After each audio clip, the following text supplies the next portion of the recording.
दर्शकवृन्द नमस्कार। उठौं समृद्धि विशेष कार्यक्रममा स्वागत छ। म प्रमिला खतिवडा। उठौं समृद्धि विशेष कार्यक्रममा आज हामी विशेष गरेर कोरोना भाइरस नियन्त्रणका उपाय के हुनुपर्छ भन्ने विषयमा केन्द्रित भएर कुराकानी गर्नेछौं। दर्शकवृन्द, कोरोना भाइरस कोभिड-19 को संक्रमण यतिखेर विश्वव्यापी रूपमा भुसको आगोसरी फैलिरहेको छ। विश्वका प्राय सबै देशहरू यो भाइरसबाट आक्रान्त बनेका छन्। चीनको हुवाई प्रान्तको वुहानबाट सुरुवात भएको कोरोना भाइरसको संक्रमणबाट यतिखेर धेरै राष्ट्रहरू प्रभावित भइरहँदा नेपाल पनि अछुतो रहन सकेको छैन। दर्शकवृन्द, कोरोना भाइरस संक्रमणसँगै देशमा लकडाउन भयो, तर जनजीविकामा असर परेको भन्दै लकडाउन हटेको छ। तर सरकारको पीसीआर परीक्षणको दर भने कम रहेको अवस्था रहेको छ। संक्रमणको दर दैनिक जसो वृद्धि भइरहेको अवस्थामा अब नागरिक आफै कसरी सचेत रहने र नियन्त्रणका उपायहरू सरकारले के कस्ता अवलम्बन गर्नुपर्छ, यस विषयमा केन्द्रित भएर कुराकानी गर्नको लागि यतिखेर हामीसँग प्रत्यक्ष सम्पर्कमा जोडिसक्नु भएको छ नेशनल मेडिकल कलेज कोभिड अस्पताल वीरगंजका फिजिशियन डाक्टर अशरफ हुसेन जोडिसक्नु भएको छ भने यसैगरी वरिष्ठ छाती रोग विशेषज्ञ डाक्टर निरज बम पनि उपस्थित भइसक्नु भएको छ। टिचिङ हस्पिटलका हुनुहुन्छ भने उहाँ जनस्वास्थ्यविद डाक्टर रविन्द्र पाण्डे पनि प्रत्यक्ष सम्पर्कमा आइसक्नु भएको छ। यसैगरी हामीसँग जोडिने प्रयासमा हुनुहुन्छ कोरोना जितेर आउनुभएका सञ्चारकर्मी विष्णु छेत्री पनि हुनुहुन्छ। मैले यहाँहरू सबैजनालाई स्वागत गर्न चाहे। हजुर, मैले सुरुमा रविन्द्र सरसँग जोडिन चाहे। वा जनस्वास्थ्यविद पनि हुनुहुन्छ। अहिले पछिल्लो समय कोरोना संक्रमणको तीव्र रूपमा बढिरहेको छ। पछिल्लो समय नेपालमा अझ भनौँ उपत्यकामा पनि यो त भुसको आगो जसरी नै संक्रमण बढ्दै गएको छ। यो अवस्थामा यहाँहरूले पक्कै पनि रिसर्चहरू गरिराख्नु भएको छ। ठ्याक्कै भन्नुपर्दा कोरोना कुन संक्रमणको अवस्थामा छ, कुन चरणमा छ अहिले? अहिले हामी चाहिँ तेस्रो चरणमै छौँ। तेस्रो चरण भनेको समुदायमा संक्रमण चाहिँ व्यापक रूपमा चाहिँ फैलिएको अवस्था छ। हजुर, तेस्रो चरण भनेको हामीले चाहिँ केही रेस्ट्रिक्सनहरू गऱ्यौँ, केही चाहिँ हामीले चाहिँ यो महामारीको जुन चक्र तोड्नको लागि हामीले केही चाहिँ सरकारले चाहिँ केही उपायहरू गर्यो र हामीहरू नागरिक पुलिस सतर्क भयौँ र हाम्रो अस्पतालहरू पनि क्षमतावान भयो भने चाहिँ कोरोना संक्रमण रोक्न सकिन्छ। तर यदि चाहिँ यो स्टेजबाट फुत्किएर फर्स्ट स्टेजमा भयो भने त्यो बेला भनेको हाम्रो चाहिँ नियन्त्रण बाहिर हुन्छ र त्यो बेला हामीले चाहेर पनि केही गर्न सक्ने अवस्था हुँदैन। अहिलेको अवस्थालाई भन्ने हो भने जस्तो टेस्टको दायरा निकै कम छ। WHO को चाहिँ भनाइलाइबाट लियो भने पनि सामान्यतया 10% भन्दा बढी चाहिँ पोजिटिभ चाहिँ देखियो भने टेस्ट गरेको मध्ये त्यहाँनिर चाहिँ टेस्ट नपुगेको भन्ने बुझिन्छ। तर अहिले हाम्रो नेपालमा हेर्ने हो भने देशव्यापी हेर्ने हो भने करिब चाहिँ 18 देखि 25% पोजिटिभ देखिएको छ। त्यस्तै काठमाडौँ उपत्यकामा हेर्ने हो भने करिब चाहिँ 25 देखि 35% मा चाहिँ पोजिटिभ चाहिँ देखिएको छ। यो भएको हुनाले हाम्रो टेस्टको दायरा चाहिँ असाध्यै साँघुरो छ। त्यो हुनाले संक्रमण चाहिँ कति फैलिएको छ भनेर एक्ज्याक्ट भन्न सक्ने अवस्था छैन। तर मेरो आफ्नो चाहिँ के आकलन छ भने अहिले जुन डाटा हामीसँग आएको छ त्यसको करिब 8 देखि 10 गुणा चाहिँ बढी चाहिँ संक्रमण चाहिँ फैलिएको छ। हजुर, मैले डाक्टर निरज बमसँग जोडिन चाहे। जस्तो अहिले कोरोनाको स्थिति चाहिँ यहाँले कसरी लिनुभएको छ? यो सामान्य हो कि महामारीकै रूप हो? कसरी लिन सकिन्छ? यो धन्यवाद, प्रश्नको लागि धन्यवाद। अहिलेको लागि महामारी जस्तो हाम्रो रविन्द्र पाण्डे सरले भने जस्तै तेस्रो चरणबाट चौथो चरणमा प्रवेश गर्ने अवस्था आइराखेको छ र मेरो आकलन चाहिँ दसैँ तिहार अर्थात् दसैँ दीपावली र छठ पछि अहिले घर जाने क्रमहरू सुरुवात भइसकेको छ। यो अवस्थामा गाउँ गाउँमा समुदायमा पुग्ने निकै खतरनाकपूर्ण स्थिति आउन सक्छ, चुनौतीपूर्ण परिस्थिति। र तथापि हामीसँग अस्पतालमा उपचार गर्दाखेरि मृत्युहरू दिनदिनै बढिराखेका छन्। परीक्षणको दर दायरा नबढाए तापनि परीक्षणमा कोभिड पोजिटिभ आउने सङ्ख्याहरू दिनानुदिन बढ्दै गएको। झन् उपत्यका त एउटा किसिमको इपिसेन्टर जस्तो युरोपमा इटाली भयो, लन्डन भयो, त्यस्तै गरेर म्याड्रिड होइन, युरोपका विभिन्न पेरिस जस्तै, न्युयोर्क जस्तै इपिसेन्टर काठमाडौँ बन्ने जस्तो अब दिल्ली मुम्बई जस्तै काठमाडौँ नयाँ इपिसेन्टर बन्ने चुनौतीपूर्ण एउटा परिस्थिति र भविष्य पनि त्यस्तो लाग्छ मलाई भने। र अहिले चाहिँ महामारीकै रूप भन्नुपर्छ हामीले, किनभने महामारीमा हामीले नेपालमा हाम्रो सरकारसँग अथवा चाहिँ हाम्रो राष्ट्रसँग भएको, राज्यसँग भएको स्रोत साधनहरू, सीमित स्रोत साधनहरू सकिएका छन्। अहिले अस्पतालमा भर्ना हुने बिरामीको संख्या बढ्दो छ, शैय्याहरू कम अभाव भइसकेको। र अर्को परिस्थिति कहाँ जोडौँ भने अस्पतालमा भएका चिकित्सक स्वास्थ्यकर्मी नर्सहरू पनि इन्फेक्टेड संक्रमित हुँदै जाने क्रम बढेकोले जस्तै हामीले शिक्षण अस्पतालमा आजबाट मात्रै न्युरोलोजिकल वार्ड जहाँ 35 शैय्या थिए त्यो बन्द गरेका छौँ हामीले, किनभने त्यहाँ जनशक्तिको अभाव रह्यो। त्यस्तै गरेर हामीसँग अहिले इमर्जेन्सीमा भर्खरैमा इमर्जेन्सीमा प्रवेश गरेको थियो शिक्षण अस्पतालको, त्यहाँ 3 जना पोजिटिभ हुनुहुन्छ र उहाँहरूलाई आइसियु चाहिराखेको छ र उहाँहरू राति 2 बजेदेखि नै प्रयासरत हुनुहुन्छ काठमाडौँमा कुनै पनि अस्पतालमा आइसियुमा लग्नलाई। अक्सिजन एकदमै घटेको अवस्था छ र भेन्टिलेटर चाहिन सक्छ कुनै पनि बेलामा। हामीसँग 11वटा भएको बेडहरूमा बिरामी खचाखच कोभिड आइसियुमा र त्यस्तो अवस्था छ। त्यसैले गर्दाखेरि यो महामारी नै भन्नुपर्छ अहिलेको चाहिँ प्रष्ट रूपमा महामारी नै फैलिसकेको हो र यसको लागि सरकार र समाजले दुवैले एकदमै छिटो एकदमै इफेक्टिभ स्टेप यदि कदम चाल्नु भएन भने यो चाहिँ भयावह निश्चित नै हुन्छ जस्तो मलाई लाग्छ अब चाहिँ। हजुर, मैले डाक्टर अशरफ हुसैनसँग जोडिन चाहे। डाक्टर साहब, यतिखेर वीरगञ्ज कोभिड अस्पतालको अवस्था चाहिँ पछिल्लो समय कस्तो छ? त्यहाँ संक्रमितको संख्या कस्तो छ? निको हुनेको संख्या कस्तो छ? यहाँहरूले उपचार चाहिँ कसरी दिइराख्नु भएको छ? व्यवस्थापन कसरी गरिराख्नु भएको छ? अहिलेको अवस्थामा चाहिँ हामीले मतलब यहाँ वीरगञ्जको हिसाबले भन्ने हो भने काठमाडौँ अहिले जुन अवस्थामा छ त्यस अवस्थाबाट हामी केही हदसम्म भए पनि बाहिर आएको अवस्था छ। अहिले बिरामीको संख्याहरू संक्रमितको संख्याहरू पहिलेको तुलनामा चाहिँ कम देखिराखेका छौँ हामी। अब यसको एउटा प्रमुख कारण चाहिँ यो दायरा परीक्षणको दायरा अलिकति कम भएर पनि होला।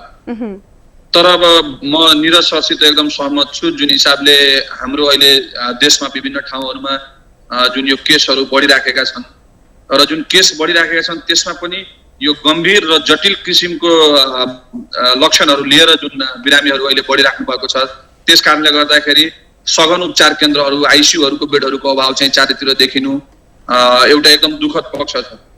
तसर्थ मलाई के लाग्छ भने जुन सुरुदेखि नै कोभिड सित लड्नको लागि जुन हामीले प्रमुख एउटा मन्त्रको रूपमा जुन लिएको थियौँ जसलाई चाहिँ flattening the curve raising the line भन्ने जुन एउटा सोच छ, अर्थात् विभिन्न बचाउका उपायहरू अपनाउँदै अनि आवश्यक परेको ठाउँहरूमा आवश्यक पर्यो भने फेरि पनि लकडाउनको दायरालाई अलिकति बढाएर भए पनि बिरामीहरू एकचोटिमा धेरै बिरामीहरूको संख्या नहोस्, अर्थात् एउटा निश्चित समयमा बिरामीको चाप चाहिँ नेपालको अथवा हाम्रो स्वास्थ्य क्षेत्रले हाम्रो अस्पतालहरूले धान्न सक्ने लायकको मात्र हुन्। अर्थात् हामीले त्यो जुन एउटा कर्व छ त्यो कर्वलाई चाहिँ फ्ल्याटन गरौँ र त्यही समयमा बिस्तारै यो सघन उपचार केन्द्रहरूको बेडहरूमा वृद्धि गर्दै अनि बिरामीहरूलाई व्यवस्थापन गर्दाखेरि पनि जुन क्षेत्रमा बिरामीको संख्या धेरै छ त्यस क्षेत्रबाट जुन क्षेत्रमा बिरामीको संख्या कम छ यो सरकारले अनि स्थानीय तवरले सबैजनाले यदि समन्वयन गरेर गर्ने हो भने मलाई लाग्छ जुन जुन ठाउँहरूमा अस्पतालहरू कोरोना अस्पतालहरूमा बेड खाली छन् अथवा सघन उपचार केन्द्र आइसियुहरूमा बेडहरू खाली छन् त्यस्तो ठाउँहरूमा पनि एक ठाउँबाट बिरामीलाई सारेर अनि तत्कालको लागि हामीसित जुन उपलब्ध सीमित स्रोत साधनहरू छन् ती सीमित स्रोत साधनहरूको समन्वय गरेर अनि यदि प्रयोगमा ल्याउने हो भने अहिलेको अवस्थाबाट केही हदसम्म टेवा चाहिँ अवश्य पुग्नेछ। तर सम्पूर्ण आम जनताले पनि अब बिस्तारै जुन यो दसैँ तिहारको माहौल आउँदैछ यस बेलामा पनि समन्वयित भएर यो जुन बचाउको उपायहरू छन् यो सामाजिक दूरी कायम गर्ने, मास्कको प्रयोग, भिडभाडमा नजाने अनि यो बिचबिचमा हातहरू धुने जुन कामहरू छ उहाँहरूले गरेर बिरामीको संख्या चाहिँ कम गर्न सकिन्छ र समन्वय गर्दै जुन ठाउँहरू खाली छन् जुन ठाउँमा हामीसित अहिले आइसियुको बेडहरू खाली छन् त्यस्ता ठाउँहरूसित समन्वय गरेर धेरै नै चाप भएको ठाउँहरूबाट बिरामीलाई त्यस्तो ठाउँमा ट्रान्सफर गरेर पनि भएको स्रोत साधनको प्रयोग गर्न सकिन्छ र साथै जुन स्रोत साधनहरू हाम्रो छन् ती स्रोत साधनमा पनि सरकारले अनि प्राइभेट सेक्टरले पनि बिस्तारै स्रोत साधनमा पनि वृद्धि गर्दै लान आवश्यक देख्छु। हजुर, हामीसँग यतिखेर कोरोनालाई जितेर फर्काउनु भएको सञ्चारकर्मी विष्णु छेत्री पनि हुनुहुन्छ। मैले विष्णुजीलाई स्वागत गर्दै भन्न चाहे जस्तो कोही मान्छेहरूले भनिरहेका हुन्छन् कोभिड-19 केही पनि होइन सामान्य भाइरस हो भनिरहेका हुन्छन् भने कोही जसलाई लागेको छ उनीहरूले चाहिँ यो चाहिँ डेन्जर रहेछ है योबाट बस्नुपर्ने रहेछ भनेर भनिरहेका हुन्छन्। यहाँको अनुभव चाहिँ कस्तो रहेको छ? यहाँ जुन बेलामा कोभिड सङ्क्रमित हुनुभयो त्यसपछिको अवस्था चाहिँ यहाँको कस्तो रह्यो? अलिकति अनुभव सुनाइदिनुहोस् न। मेरो चाहिँ खास गरेर मलाई पनि अनुभव चाहिँ कस्तो छ भने सुरुमा चाहिँ मलाई नि कोरोना केही होइन सामान्य हो, यो चाहिँ हाछिउँ गर्दाखेरि नै भगाउन सकिन्छ, त्यसै गरेर यो बेसार पानी खायो गुर्जु पानीहरू खायो भनेदेखि यो ठिक भइहाल्छ सामान्य नै हो भन्ने लाग्थ्यो होइन। म चाहिँ खास गरेर यो चौथो पटक टेस्ट गर्दाखेरि चाहिँ कोरोना पोजिटिभ भएर झन्डै 8-9 दिन जति घरको आइसोलेसनमा, 11 दिन हस्पिटलमा बसेर भर्खरै निको भएर घर फर्केको छु। यो म घर फर्किँदै गर्दा चाहिँ मेरो अनुभव चाहिँ अलिकति परिवर्तन भएको छ। जसरी मेरो जुन सुरुमा बुझाइ थियो त्यो बुझाइ चाहिँ मेरो थोरै परिवर्तन भएको छ। कोरोना चाहिँ सामान्य नै हो, खासै केही असर गर्दैन भन्ने नै मलाई लाग्थ्यो, किनकि अझ हामी जस्तो युवाहरूलाई खासै लाग्दैन, दीर्घ रोगीहरूलाई बच्चाहरूलाई चाहिँ धेरै लाग्छ भनेर डाक्टर साहबहरूले अलि बढी सचेत गरिरहनुहुन्थ्यो। त्यसैले हामी जस्तो युवाहरू जो नियमित रूपमा शारीरिक रूपमा एक्सर्साइज पनि गर्ने गर्छौँ, जो नियमित रूपमा सकारात्मक सोच्ने गर्छौँ भन्ने पनि लाग्थ्यो। तर जब मलाई चाहिँ असोजको 5 गते सामान्य सिम्पटम्स देखिएको थियो, सामान्य टाउको दुख्ने, जिउ दुख्ने भएको थियो, म घरमा आइसोलेसनमै बसेँ। त्यसपछि 10 गते मैले टेस्ट गराएँ। 10 गते टेस्ट गर्दा मेरो चाहिँ 14 गते रिपोर्ट आएको थियो। 4 दिन लाग्यो झन्डै रिपोर्ट आउनलाई। तर त्यो मेरो बिचमै झन्डै 5-6 गतेतिरदेखि अलिअलि जिउ दुख्ने, ज्वरो आउने भइरहेको थियो भने 9 गतेतिरदेखि मलाई चाहिँ अलिअलि छाती दुख्ने सामान्य समस्या देखिएको थियो। 10 गते पुग्दा मलाई अलिक गाह्रो भइरहेको थियो भने 11 र 12 गते मलाई घरमै मैले बेसार पानी, नुन पानीहरू खाएरै बसेँ, आराम गरेर बसेँ, एक्सर्साइजहरू गरेँ, मैले अनुलोम विलोमहरू पनि गरेँ। डाक्टर साहबहरूले भने जस्तो यो के खान मिल्छ भनेर पनि मैले हेरेँ, त्यो अनुसार पनि गरेँ। तर जब मलाई 13 गते चाहिँ बेलुका एकदमै गाह्रो भयो र 14 गते रिपोर्ट आउने बित्तिकै म चाहिँ हस्पिटल पुगेँ। यसरी हेर्दाखेरि चाहिँ कोरोनालाई चाहिँ दुई ढङ्गले बुझ्नु पर्ला जस्तो लाग्छ। एउटा चाहिँ यो मान्छे जसरी अहिले हामीले सामान्य रूपमा भनिरहेका छौँ, यो चाहिँ हाछिउँ गर्दै गर्दा बेसार पानी, नुन पानीहरू, गुर्जु पानी खाँदै गर्दा ठिक हुन्छ भन्ने जुन एउटा भनाइ छ, यो भनाइमा पनि त्यति सत्यता छैन। अनि अर्को चाहिँ एकदमै महामारी हो, लाग्ने बित्तिकै चाहिँ मरिहालिन्छ, लाग्ने बित्तिकै चाहिँ एकदमै ठुलो असर गर्छ भन्ने भ्रमबाट पनि मुक्त रहेर हामीले यो बिचको भूमिकाबाट चाहिँ अगाडि बढ्न सक्यो। विशेषजी म यहाँसँग फेरि पनि जोडिन्छु। अहिलेको लागि मैले जनस्वास्थ्यविद रविन्द्र पाण्डे सरसँग जोडिन चाहे। जस्तो अघि निरज बम सरले पनि भन्नुभयो, डाक्टर साहबले भनेको जस्तै यतिखेर अस्पतालहरूमा बेडको अभाव छ, आइसोलेसन वार्डहरू छैन, हामी सामान्य नागरिकहरूले अस्पतालमा पहुँच पुर्याउन सकिरहेका छैनौँ, अस्पतालहरूले एडमिट गर्न गरिरहेको अवस्था छ। यो अवस्थामा अब हामीले सर्वसाधारणहरूले चाहिँ कसरी सेवा लिने त? अहिले खास गरेर अहिलेको अवस्था हेर्ने हो भने व्यापक रूपमा चाहिँ फैलिएको छ र यसमा चाहिँ कस्तो छ भने एकातिर सरकारले पनि आफ्नो भूमिका चाहिँ राम्रोसँग निभाएको छैन। हामीले बजारमा हेर्यौँ भने व्यापक मात्रामा भिड छ। त्यहाँ चाहिँ धेरै मान्छेहरू फुटपाथ पसलहरूमा पनि व्यस्त छन्, तरकारी बजार व्यस्त छ, हरेक पसलहरू। त्यहाँ बजारमा जाँदा कस्तो लाग्छ भने नेपालमा चाहिँ कोरोना छैन, एकदमै सामान्य अवस्था छ भन्ने जस्तो चाहिँ हामीलाई अनुभव हुन्छ। सरकारले चाहिँ जस्तै चाहिँ सुरक्षाकर्मी खटाएर मास्कलाई अनिवार्य गर्ने, मास्क जसले लगाएको छैन उसलाई चाहिँ कारवाही गर्ने, त्यस्तै व्यक्तिगत दूरी कायम गराउने, भेटभाड गर्न नदिने, फुटपाथ पसल, तरकारी पसललाई खुला मञ्चमा अथवा टुर्नी खेलमा यस्तो खुला ठाउँमा चाहिँ त्यहाँ सञ्चालन गर्ने र त्यहाँ पनि चाहिँ दूरी र चाहिँ मास्क कायम गराउनको लागि त्यहाँ पनि चाहिँ प्रहरी खटाउने, भित्री बस्तीहरूमा, गल्लीहरूमा, चोकहरूमा त्यहाँ पनि प्रहरी परिचालन चाहिँ गर्ने। यसरी सरकारी तहबाट चाहिँ जनस्वास्थ्यका मापदण्ड पालना गराउनको लागि खासै प्रयास चाहिँ भएको छैन भने हामी नागरिकमा पनि हामी चाहिँ यो 8-9 महिनासम्म चाहिँ हामीले मास्क लगाउन जान्दैनौँ अथवा हामी मास्क लगाउँदैनौँ, हामीले चाहिँ भिड गर्न हुन्न भन्ने कुरा हामीले चाहिँ बुझ्दैनौँ भने यो हामी आफै नागरिक पनि एउटा चाहिँ अनुशासनहीन भएका छौँ। र यस्तो सरकार र यस्तो नागरिक भएको जुन देश हुन्छ ती देशहरूमा महामारी चाहिँ व्यापक रूपमा फैलिन्छ। त्यही हिसाबले गर्दाखेरि हामीले अब चाहिँ बदलिनु जरुरी छ र जनताको जीवन बचाउनको लागि सरकारले आवश्यक पर्यो भने सरकारले लकडाउन पनि गर्नुपर्ने हुन्छ र लकडाउन गर्दाखेरि कम्तीमा पनि जनतालाई चाहिँ खाना चाहिँ कुक गर्यो भने यसको कतिबाट विरोध पनि आउँदैन। त्यही हिसाबले गर्दाखेरि सरकारले अलिकति चाहिँ कडा कदम चालेन भने अप्ठ्यारो स्थिति आउँछ। अनि डाक्टर निरज बमले भन्नुभयो, उहाँले चाहिँ हस्पिटलको अवस्था बताइहाल्नु, उपचार नपाएर मान्छेहरूको मृत्यु हुने त्यो सम्भावना चाहिँ धेरै बढेको छ। त्यो भएर हुनाले सरकारले अहिले स्ट्रिक्टली सरकारले चाहिँ के डिसिजन गर्नुपर्ने हो, सरकारले दिलगन्जकै मोडेल पनि अपनाउन सक्छ।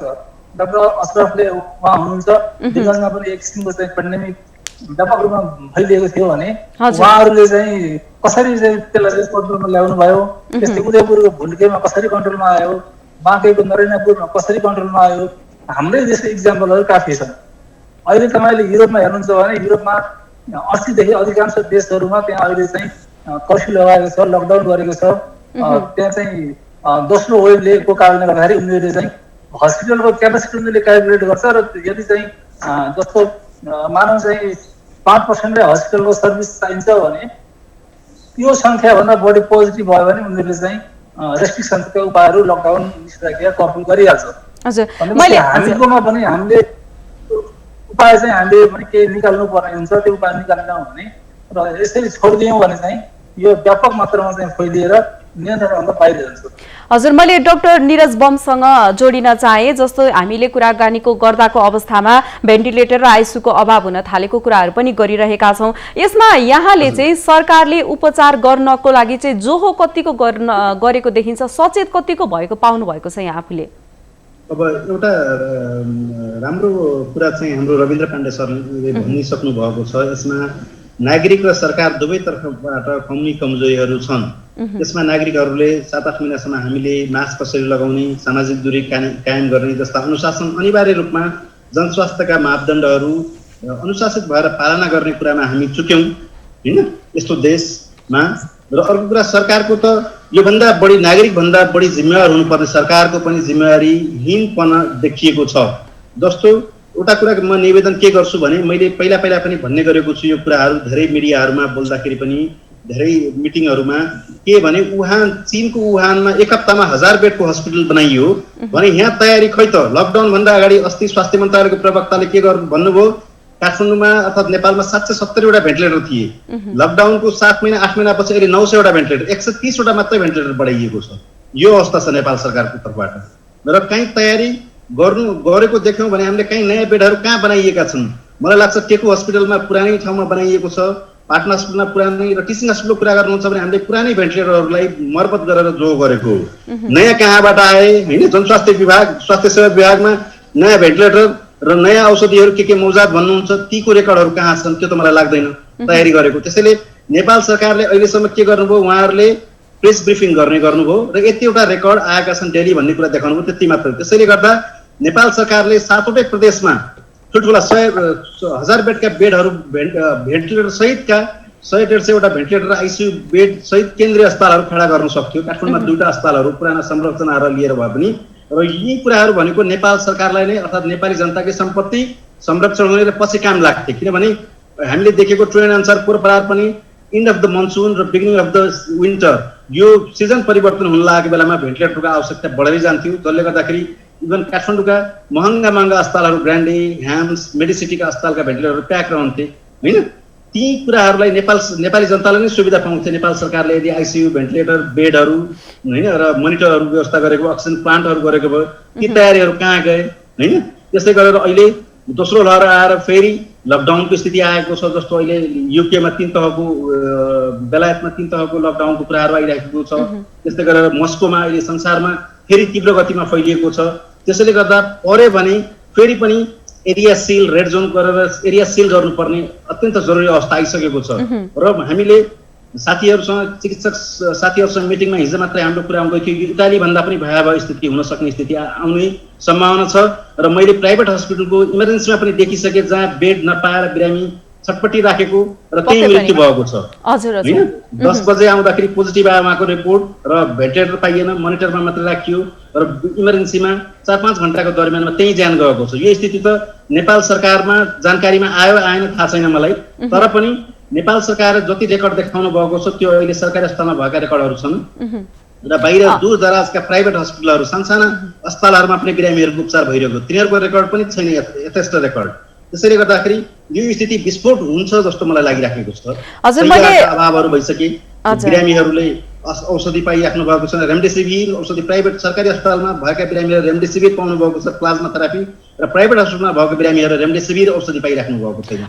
दर्शकवृन्द, पछिल्लो समय विश्वमा करिब 3 करोड 87 लाख भन्दा बढी कोरोना संक्रमितको संख्या रहेको छ भने विश्वभरिकै तथ्याङ्क हेर्दा 10 लाख बढीको पनि कोरोना संक्रमणकै कारण मृत्यु भएको अवस्था रहेको छ।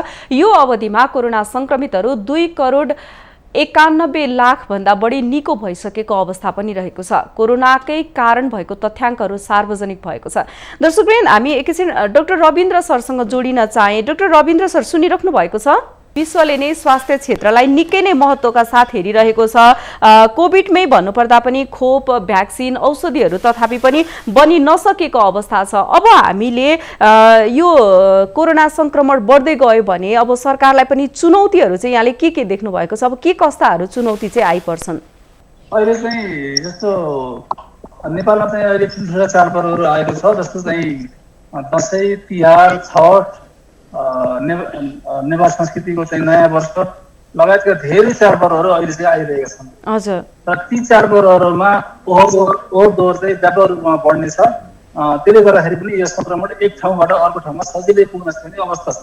हजुर। त्यो भएको हुनाले मैले चाहिँ के अनुरोध गर्छु भने जो व्यक्ति गाउँमा गएर 2 हप्ता होम क्वारेन्टाइनमा बस्न सम्भव छ अथवा चाहिँ यो महामारी अलिकति कन्ट्रोल भएपछि म काठमाडौँ फर्किन्छु भन्ने किसिमको मानसिकता चाहिँ राख्नु भएको छ भने उहाँहरू चाहिँ सुरक्षित ठाउँ छोडेर सुरक्षित ठाउँतर्फ चाहिँ लाग्नु चाहिँ बुद्धिमानी हुन्छ।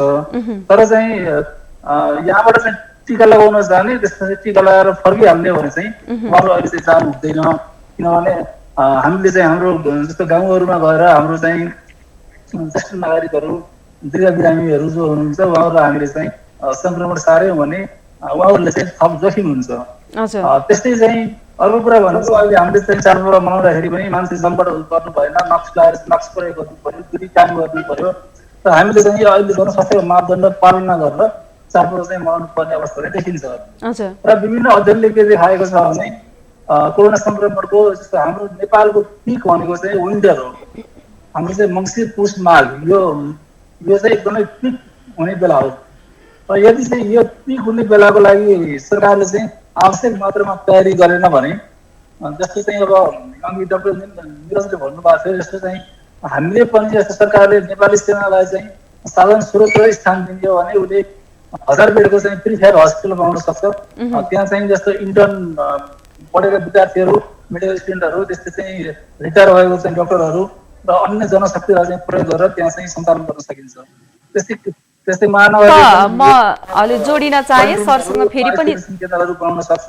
तर हामीकोमा के भयो भने जिम्मेवारी कसैको पनि भएन। यहाँ चाहिँ यति अव्यवस्था छ कि र अर्को कुरा भनेको सरकारको प्राथमिकतामा कोरोना महामारी नियन्त्रण चाहिँ कहिले पनि परेन। किनभने हामीले देखेका छौँ विगत 9 महिनादेखि सरकार चाहिँ कहिले केही काण्ड, कहिले एमसिसी, कहिले नक्सा, कहिले झन्डा हुँदै अहिले आएर फेरि चाहिँ प्रणाली प्रदेश हुँदाहुँदै अहिले आएर मन्त्रीमण्डल। अहिले चाहिँ भनेको के हो भने सम्पूर्ण चाहिँ राज्यको सम्पूर्ण शक्ति सामर्थ्य, मिडिया र हामी आम नागरिक हामी सबै मिलेर यो चाहिँ महामारी विरुद्ध चाहिँ लड्नुपर्ने बेलामा हामी चाहिँ विषयान्तर भएका छौँ। यसले गर्दाखेरि पनि यो संक्रमण धेरै मात्रामा चाहिँ बढिरहेको छ। राइट डिसिजन गरेन भने यो महामारी चाहिँ धेरै फैलिनेछ र यसको चाहिँ हामीले अत्यन्तै अकल्पनीय अवस्था चाहिँ बिहोर्नु पर्ने अवस्था चाहिँ आउन सक्छ। हजुर, म फेरि पनि यहाँसँग जोडिने प्रयास जोडिन्छु। अब अहिले डाक्टर हुसेनसँग कुरा गर्न चाहे, वीरगञ्जमा केही समय कोरोना संक्रमणको दर कमीमा आएको भनेर सुन्नमा आएको थियौँ। अहिले पछिल्लो संक्रमण दर चाहिँ कस्तो छ, मृत्यु हुनेको संख्या कस्तो छ र यो संक्रमणमा कमी आउनुको कारण चाहिँ यहाँले के देख्नु भएको छ अलिकति बताइदिनुहोस् न। पछिल्लो समयमा मतलब विगत 2 महिनातिर जुन हिसाबले वीरगञ्जमा संक्रमितको संख्या वात्तै बढेको थियो, त्यो चाहिँ विशेष गरेर बोर्डरको जुन हाम्रो बोर्डर एरियामा जुन फ्याक्ट्रीहरू छन् ती फ्याक्ट्रीहरूको कामदारहरू अनि बाहिर बसेका जुन हाम्रो नेपाली हाम्रै दाजुभाइ दिदीबहिनीहरू जुन बाहिर हुनुहुन्थ्यो उहाँहरू अलिकति बोर्डर खुकुलो भएको अवस्थामा केही कानुनी र केही गैर कानुनी तवरले जुन भित्र छिर्ने प्रयास जुन भयो र विभिन्न कर कारखानाहरू सञ्चालन गर्नका लागि जुन बाहिरबाट कामदारहरू लिएर आइयो, त्यसबाट चाहिँ त्यो बेला एउटा अवस्था चाहिँ यस्तो आयो कि वीरगञ्जमा चाहिँ संक्रमितको संख्या धेरै मात्राले बढ्यो र वीरगञ्जको उपलब्ध जुन स्वास्थ्य संयन्त्र थियो त्यो स्वास्थ्य संयन्त्रले धान्नै नसक्ने अवस्था पनि त्यो बेला आएको हो। अहिलेको अवस्थामा कस्तो छ भने त्यस बेलाका संक्रमितहरूमा धेरै जसो निको भएर घर फर्किसक्नुभयो र अलिकति परीक्षणको दायरा पनि पहिलेको तुलनामा कम भएको हो। अर्थात् त्यो बाहिरबाट आएका धेरै व्यक्तिहरू जसमा संक्रमण थियो तिनको संक्रमण ठिक भएर र अहिले परीक्षणको दायरा पनि अलिकति कम भएर संक्रमितको संख्या चाहिँ वीरगञ्जमा अलिकति कम भएको अवस्था छ।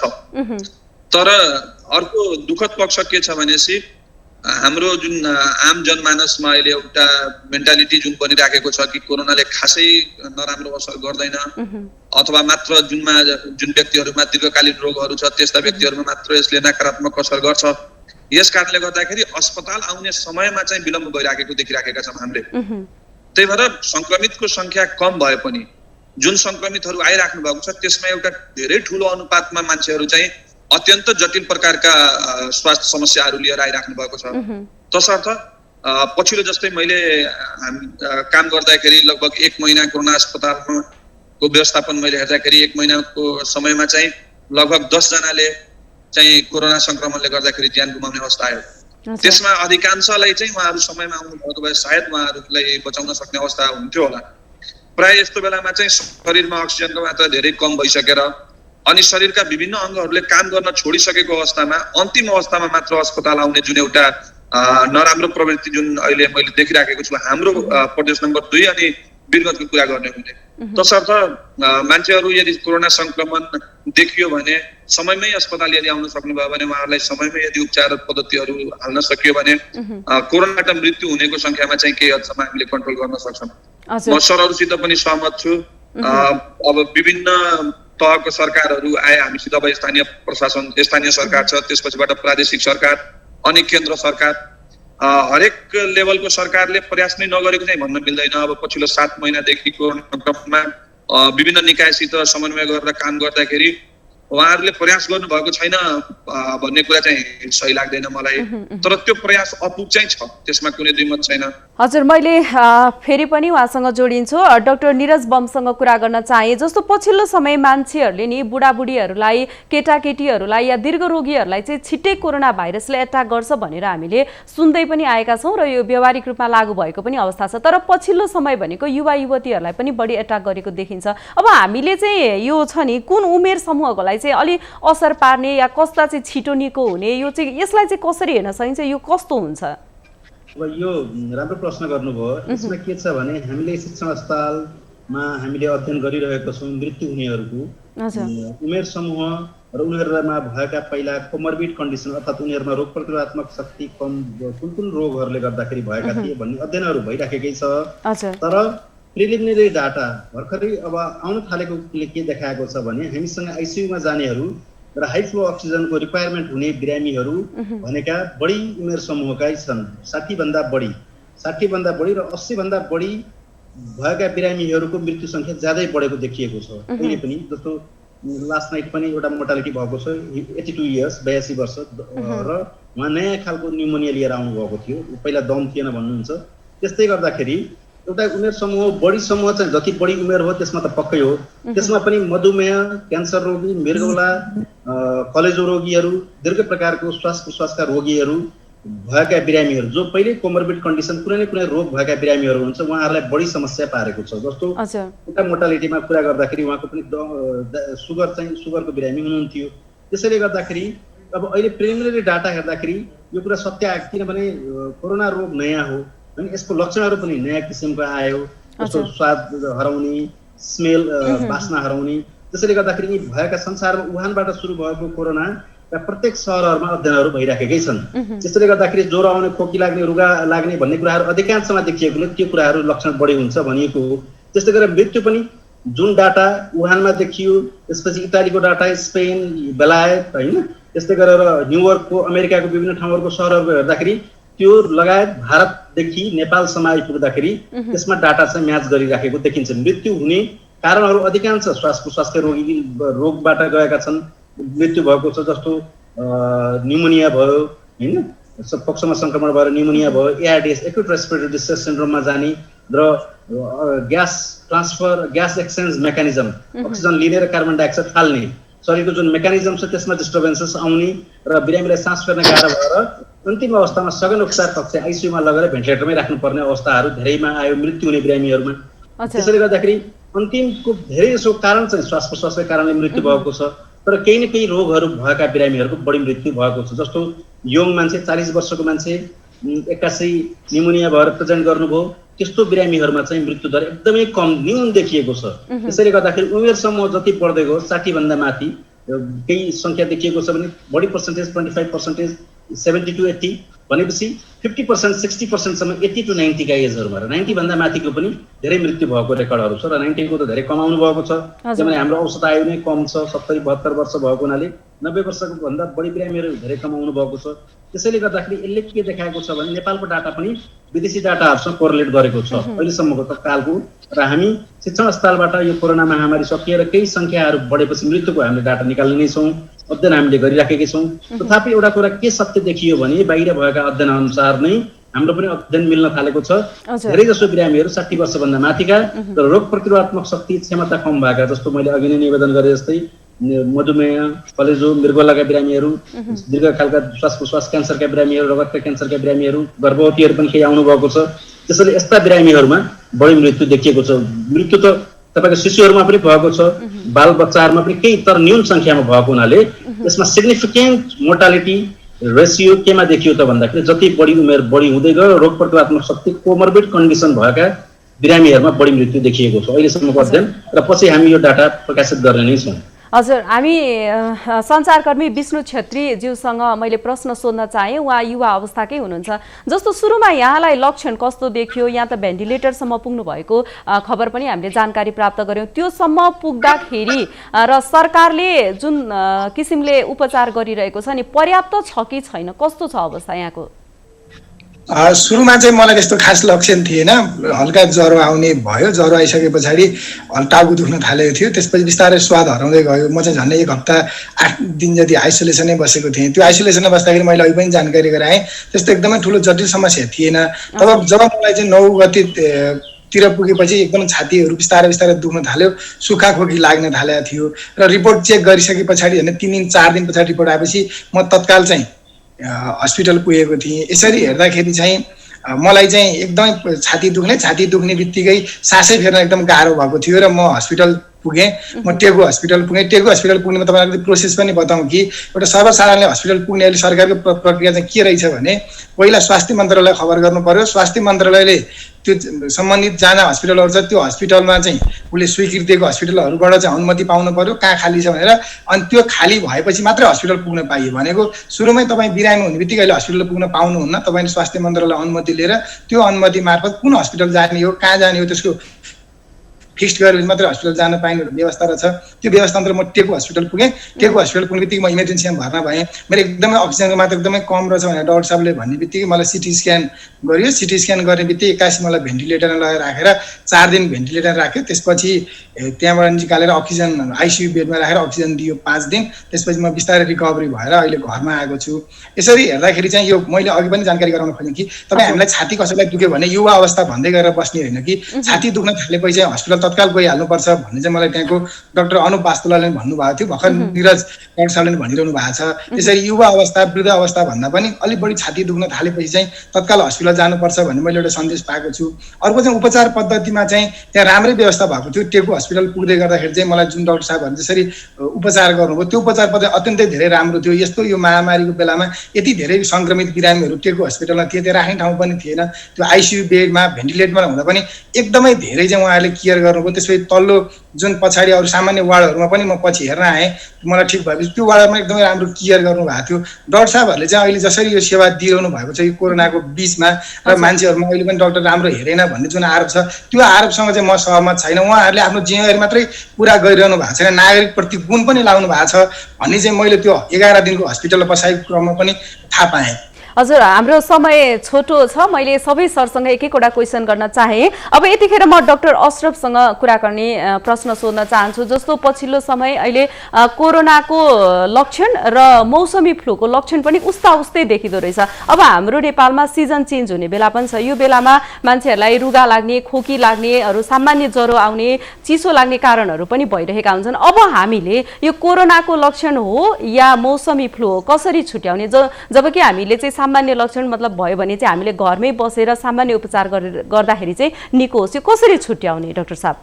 अब यो राम्रो प्रश्न गर्नुभएको छ। अघि नै हाम्रो यो कुराकानीहरूको दरमियानमा हामीले कुरा पनि गऱ्यौँ कि अब जनवरी फेब्रुअरी मार्च अथवा विन्टर सिजन आउँदैछ होइन, डिसेम्बर जनवरी फेब्रुअरी।